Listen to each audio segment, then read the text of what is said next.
श्रोतेहो नमस्ते. आपल्या सर्वांना शुभ दिवस. श्रोतेहो, आयुष्याचा प्रवास करत असताना, आपलं रोजचं जीवन जगत असताना, आयुष्यात आपण फुकटचं कोणाचं घ्यायचं नसतं. आपलं काही न देता कोणाचं काही घेणं म्हणजे फुकटचं घेणं. फुकटचं घेणं खूप सोपं असतं, पण त्याचा मोबदला या ना त्या प्रकारे द्यावा लागत असतोय. आणि अशा प्रकारची कमाई ही कधीच पुरत नसते. श्रोतेहो, आपण किती जमवलं तरी त्याच्या अनेक पट गमवावं लागत असतं. याची जाणीव असणारी लोक अशी कमाई घेत नसतात आणि दुसऱ्याला दुःख देऊन सुख मिळवता येत नसतं हे ते जाणत असतात. नक्की विचार करा. चला, आजही आपल्यासाठी सुंदर विचारांची ही शिदोरी, ही मालिका अशीच पुढे घेऊन आलोय. चला, करूया सुरुवात सुंदर विचारांना, सुंदर सुविचारांना.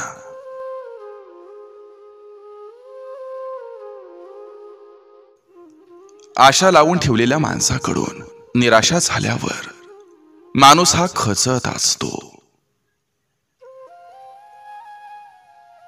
मैत्रीण ही अशी असावी की जिनं धरलेला हात आणि दिलेली साथ कधी सोडणार नाही.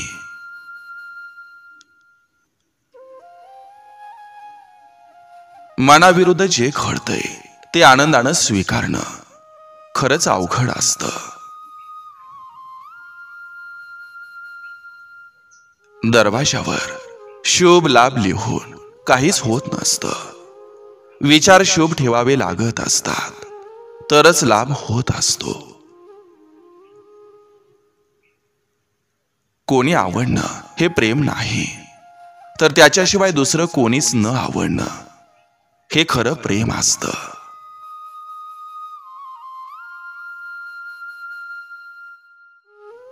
जर तुम्हाला घरच्या स्त्रीचा आदर मान सन्मान करता येत नसेल तर जीवनात तुम्ही कितीही दान पुण्य करा, काहीच उपयोग नसतो.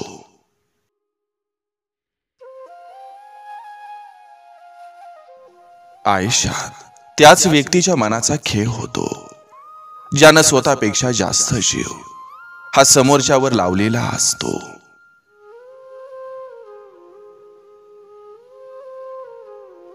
प्रयत्न सोडू नका. सुरुवात नेहमी कठीणच असते. किती पण वेळ लागू द्या, परंतु जे मनात आहे ते केल्याशिवाय थांबू नका. आयुष्यात दोनच व्यक्तीसाठी मोठं व्हा. एक म्हणजे आई आणि दुसरा म्हणजे बाप. माणसाचं काय घेऊन बसलात? पैसा आला की पाकिट सुद्धा फुगतं.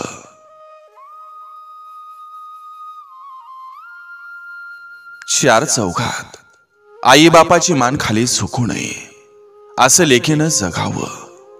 आणि आई वडिलांना कुणापुढं हात पसरायची वेळ येऊ नये असं मुलानं जगावं.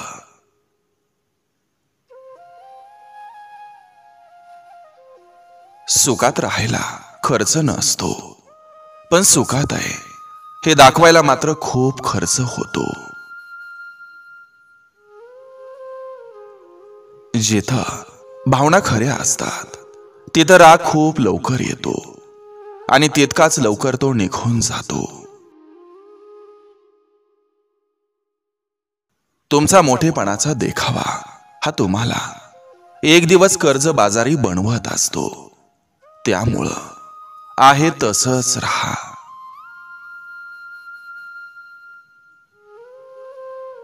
जबाबदाऱ्यांमुळं पोस्टपोन केलेली स्वप्न एक दिवस एक्सपायर होऊन जातात.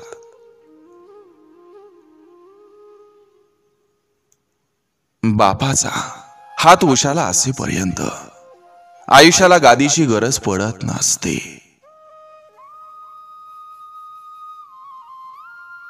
काम केल्यानंच माणूस थकतो असं नसतं. कधी कधी काही विचारांचं ओझं सुद्धा माणसाला थकवणारं असतं.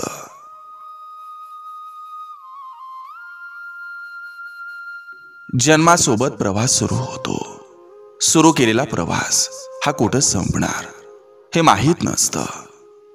वाटा वन घेत घेत आयुष्य अशा ठिकाणी आणून सोडतं की ज्याचा स्वप्नातही कधी विचार केलेला नसतो.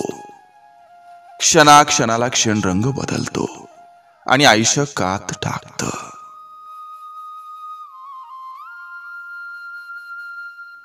आपल्या प्रगतीवर जळणारे हे लांबचे नसतात, तर ते नातेवाईक असतात. आणि नात्यात पैसा दिला नाही की नाते वाईट करून टाकतात.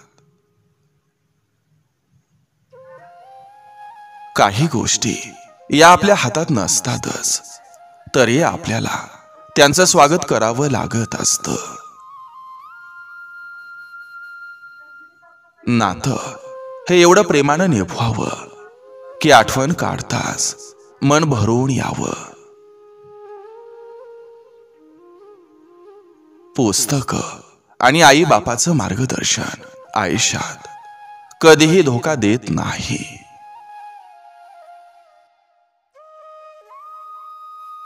भांडल्यानंतर सुद्धा एकमेकांच्या मेसेजची वाट बघणं म्हणजे प्रेम. भावना या हृदयात ठेवून जगण्यापेक्षा त्या व्यक्त करण्यात मजा असते. डोळ्यात तर अश्रू नेहमीच येतात, पण ते पुसून हसण्यात मजा असते.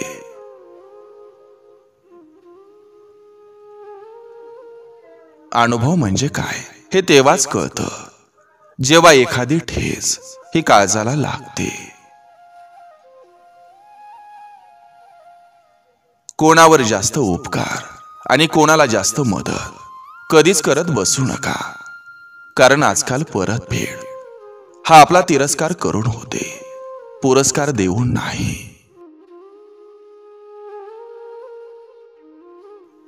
डोळ्यातील पाणी आणि हृदयातील कहाणी सगळ्यांनाच नाही कळत. डोळ्यांना आवडलं म्हणजे प्रेम नाही, ज्याला बघताच हृदय धडधडतं ते असतं प्रेम. देवाच्या दरबारात सज्जनपणाचा आव आणणारा मनुष्य हा वासनेच्या आणि पैशाच्या बाजारात कधी राक्षस होतो ते कळत नाही.